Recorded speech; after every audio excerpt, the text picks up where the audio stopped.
What's up guys? Today I'm going to break down how I find snook in the winter months. Sometimes people can often struggle finding snook during the colder times because the snook change their patterns. But once you learn what patterns they get into during the winter, you can actually catch some of the biggest snook of your life. So today we're going to go over some of the exact things such as tide, weather, currents, baits, that I'm throwing in the wintertime to catch some big snook. I don't want to take too long in this video, but I quickly do want to say shout out to my sponsors. We got Beyond Braid over here. Their link is always in the description, as well as a discount code to save yourself some money on some of the best braid in the market. We've got Avid over here, and that I'm wearing currently. It's the best fishing clothing that you can get, so go click their link in the description. Also, get yourself some stuff. They also have lifestyle stuff that I've been wearing day-to-day basis that's super soft, super nice, and just looks really good. And one more quick thing, pretty soon right here you will be seeing a full review of a Cast King reel. They were kind enough to send me out a reel that I got my hands on a little bit early, I think. I think it's officially out now, but regardless, there'll be a review coming on my channel very soon for that, so stay tuned. It's actually a really cool reel. But with all that said, let's get into the actual information. So winter fishing can be very tough, but once you understand what these fish are doing in the winter, then it becomes a whole different ballgame. The first thing I do, and this isn't even in the winter only, this is just all year round. The first thing I do when I'm planning out a trip to go fishing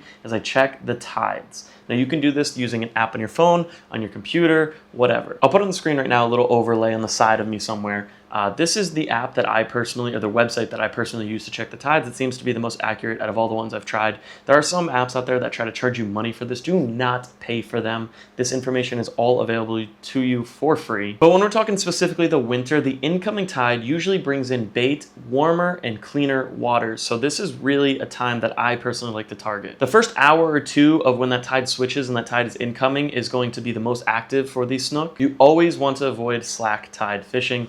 You can still catch fish, don't get me wrong, but it's going to be the least productive time frame out there on the water. So if I get to sleep in an extra 30 to 45 minutes some mornings because the tide is slack, I'm going to do it. Overall, when it comes to tides, you want to find that moving water. I personally seem to like when it's a low tide and it's the first 2 hours or so of the incoming. I think that is the best time for wintertime snook fishing. And I'll get a little bit more into detail about why I like that so much, especially where I personally fish later in this video. But let's go ahead and start talking a little bit about the next subject, and that is going to be what happens when it gets cool overnight. So when temperatures drop overnight, snook tend to stack up where the water warms up first. This is going to be places like sunny shorelines that don't have, trees or overhanging things providing shade, just straight sun beating on the shorelines, deep water areas that have like murky, muddy bottoms, areas that you can find a steady current, because like I said, when that first few hours of that incoming tide comes in, especially in the winter, it's pushing in some warm water. So those fish will find those areas to stay warm. If it's been cold for an extended period of time, I'm talking like it's been winter for a few months now, then I'm definitely going to target some canals deep back in these backwaters that have deep pockets and just deep channels for these fish to go in and out of. Fish are going to typically sit in those deep areas during the winter time, and then when the sun starts coming up and the tide comes in a little bit, they're going to push up shallow and ambush the bait sitting along the banks, docks possibly, whatever it be. Transitioning into that a little bit, snook are ambush predators. So like I just said, they're going to push this bait up on the shallow shorelines, under docks, whatever they can do to get a nice ambush. They're gonna really come deep from those pockets and attack those bait fish. Another thing that I think a lot of anglers tend to do, including myself, is sometimes I'll be sitting at a spot for too long. Just because the spot looks good, it doesn't mean you need to sit there for 30 minutes. Take a few casts. Overall, just kind of fan out the area. When I'm fishing an area, I like to do a fan cast. So I like to cast over here, cast over here, cast over here, just a couple casts in each spot, and then move. You got to keep moving to find where these fish are, because in the winter, these fish are not going to be moving around all that much. They're going to be sitting in certain areas. So you just need to move around so you can find that area. And once you find that area and dial in where they're at, that's when you can take your time and, make multiple casts in the same area. Now, if we're talking about what bait to throw, you really can throw anything. Overall, in the wintertime, bait does get smaller. So a lot of people will tell you to throw smaller baits. So we'll take an example here off of my wall. NLBNs, a 3.5 inch paddle tail. This is something that would work great in the winter, as well as just a normal 3-inch paddle tail by NLBN right here. Once again, shout out to NLBN. I didn't mention them earlier, but they've always helped me out on the channel, and their baits just work. So I'm not getting paid to say that. It just works. Another thing you could do is like throw mini mullets on the shorelines in the shallow areas. NLBN mini mullet will definitely get the job done. Another killer bait that I have to give a huge shout out to a good friend of mine, Dalton, put me on is the Z-Man Mulletrons. These things are some of the best skipping baits ever, especially in the wintertime when those snook are going to be sitting up shallow on these shorelines or under these docks. This bait is by far the easiest bait to skip out of any bait that I've ever thrown. You skip this over there and it just makes that perfect like noise when it's skipping that it sounds like a mullet actually jumping on the water. So a lot of times if you cast this onto where a snook is, you're not going to spook them. You're just going to get a giant reaction bite and you're like not even going to be ready for it. But there is something else that has become very popular in the winter, and let me go ahead, I don't have one over here, but let me go ahead and grab a couple examples. This is another great bait for the wintertime. It's just patience is key with this one. So what I was talking about is some big glide baits. If you've always wanted to throw glide baits, especially for snook, wintertime is some of the best time to do that. So right here, I have two different examples, the Papa Pete and the Sneaky Pete. Both of these are from G-Rat Baits. These are amazing glides for the price. These are some of the cheaper, quote unquote, cheaper glides on the market, but these things have great action and they just get bit. I just grabbed two. I don't know what colors I grabbed. These are not necessarily my favorite colors. I have a bunch of these. They were kind enough to send over a huge package. You can also go with throwback baits. They have the Metro Glide. It's a little more expensive, but once again, that is like probably one of my go-tos. It's actually rigged up on my rod on my Ginu right now because I'm going fishing tomorrow and I'm going to be throwing that around. So I didn't feel like running all the way to go grab that, but these are another perfect example. I believe this one's like 10 inches right here, and this one is 8 inches. You might think this is too big, but I'm telling you, in the wintertime, throw this thing, you'll catch some fish. Matter of fact, last winter was the first time I ever caught a snook on a glide bait. I'll put a picture of that snook on the screen. It's also, there's a video on my channel somewhere catching that fish, but a really fun time throwing glide baits around for big snook. Now, something that's not necessarily just a winter thing, just overall, when you're choosing your color for your bait, a little, I guess, bonus tip I can give you here is you want to match.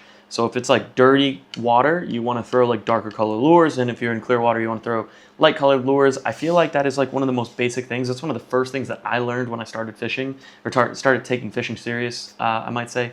But a lot of people to this day still don't know that. I'll be out fishing with some buddies in some like really dark river water that's like gold and brownish, and they're throwing like bright lures, and I'm like, what are you doing? Some people don't think it matters.